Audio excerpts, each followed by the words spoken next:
and ever since then, Western policy has been divided into: do we, try and control the Middle East, or do we pull out? And Obama said he was going to sort of pivot to Asia. Mm. Trump likewise said, don't want, America first. We don't want to be running the world in the way we thought we could before. And so all the regimes, revolutionary groups, activists all thought, right, okay, well, we've got to reshape the Middle East instead. So this incredible period of chaos. Now, the conflict in Syria has gone from frozen to boiling over in just a few days. Rebels are now trying to take more territory along the road to Damascus after their surprise takeover of Aleppo. But who does the West, so-called West, not everyone uses that terminology anymore, but we know who we mean, want to win in this conflict? We know that President Assad is backed by Russia and Iran and runs a brutal regime, but the rebels have links with Al-Qaeda and IS. We can speak now to the Times' Richard Spencer, who is Middle East correspondent for many years and has been following the story. Good morning to you. Good morning. We've spoken to at least one correspondent who says, but this kind of stuff never actually comes out of nowhere. There is never any such thing really as a stalemate.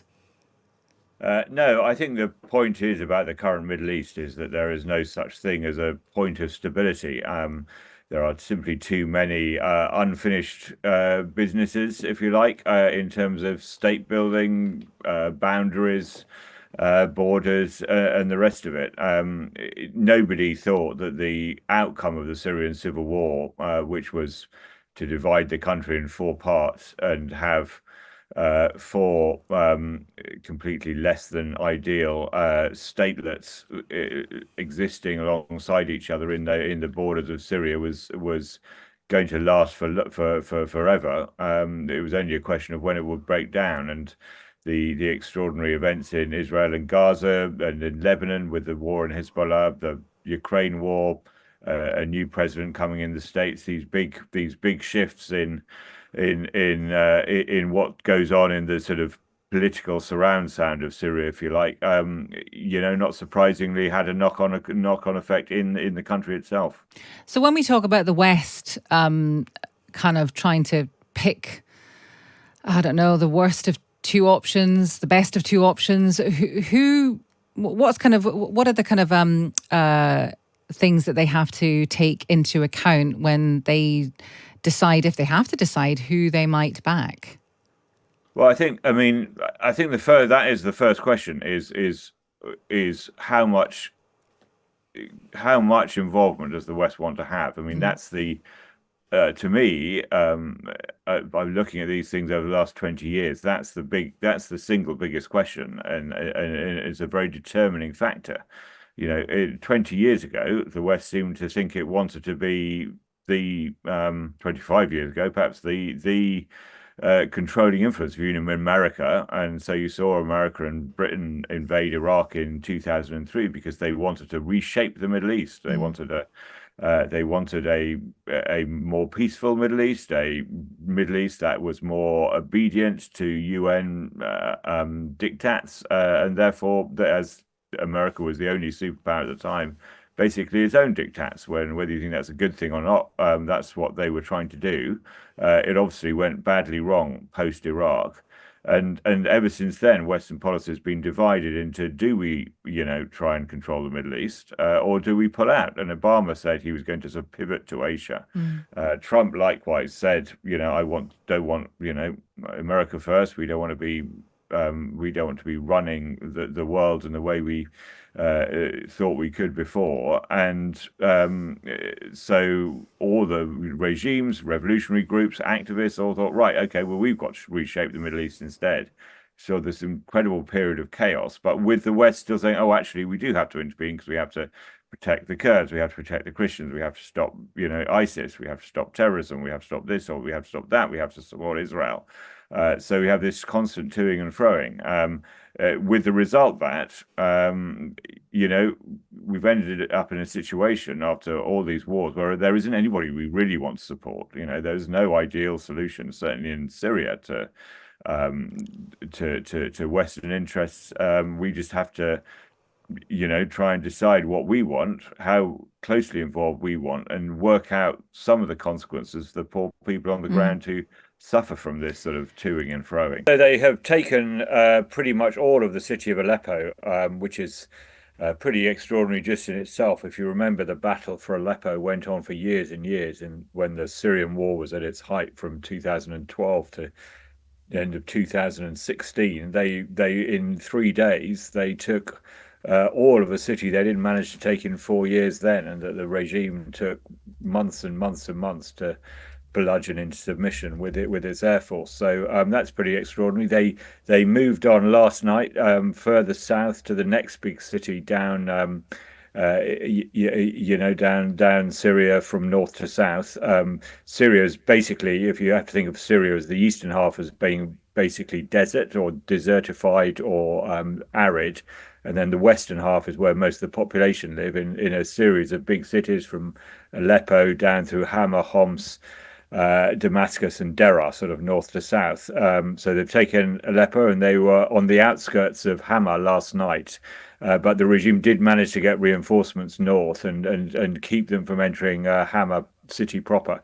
And that's where they are today. They've been made some advances, the rebels in the countryside, sort of to the northwest of the city of Hama, southwest of Aleppo, where they haven't made quite the lightning fast progress they did in the previous few days. So the regime has started to mobilize resources, and as you heard in your little bulletin, they've also summoned up the air force to start bombing some of these rebel gains. Right. Okay. And we've talked a bit, Richard, about Russia's involvement in that, and Iran too, and how those two countries, of course, are engaged in other conflicts, perhaps that is working as a distraction in their efforts. The rebels will presumably see that as a great opportunity here, with Damascus in their sights. By all accounts, it's a little far. It's much further south from where they are at the moment. What is your sense of how likely it is that they will reach Damascus, and how secure is Damascus? Yeah, I have a slightly different view from most people on this. I mean, no one really understands what's going on because no one really understands the nature of this group Hayat Tahrir al-Sham, which is the leading force that has taken Aleppo. It's a jihadi force. It's self-professed Islamist. It is a prescribed terror group, according to United States, Britain, and other countries. Yet it has also moderated its stance considerably in the last few years. It's divorced itself from Al Qaeda. It says it's a moderate group. It says it's a nationalist Syria group. It's not a sort of international jihadist group. It says it respects minorities, and indeed in Aleppo, seen quite striking pictures of church services carrying on in Aleppo today, even though this jihadi force had taken over. They say with they are protecting the Christians in Aleppo and other minorities there. So we don't know what it is, and now really in terms of its ideology, and that has a very important knock-on effect for our understanding of this conflict, which is how much Turkey is involved. Now, Turkey is the country to the north. Turkey backs the other rebel factions in northern Syria, the so-called, which have come under this umbrella of a thing called the Syrian National Army, which is the sort of non-jihadist rebel groups. But a lot of the aid to northern Syria goes through Hayat Tahrir al-Sham areas that comes from Turkey. There are relationships between Turkey and HTS just for practical reasons, for aid delivery and so on. So the question is, how much is this advance coordinated with Turkey? It's not credible to me that they did it without Turkey knowing, because there are factions of the Syrian National Army, this Turkish-backed group, that took part. So the Turks must have known about this. So what is the Turkish role in this? And that answers the question, to me at least, of whether they're likely to try and take Damascus. Now, I think that this is much more to do with Turkish security, Turkish politics. Turkey wants to return some of the millions of Syrian refugees living in Turkey back to Syria. It wants to secure its own borders from Kurdish forces, from other risk factors.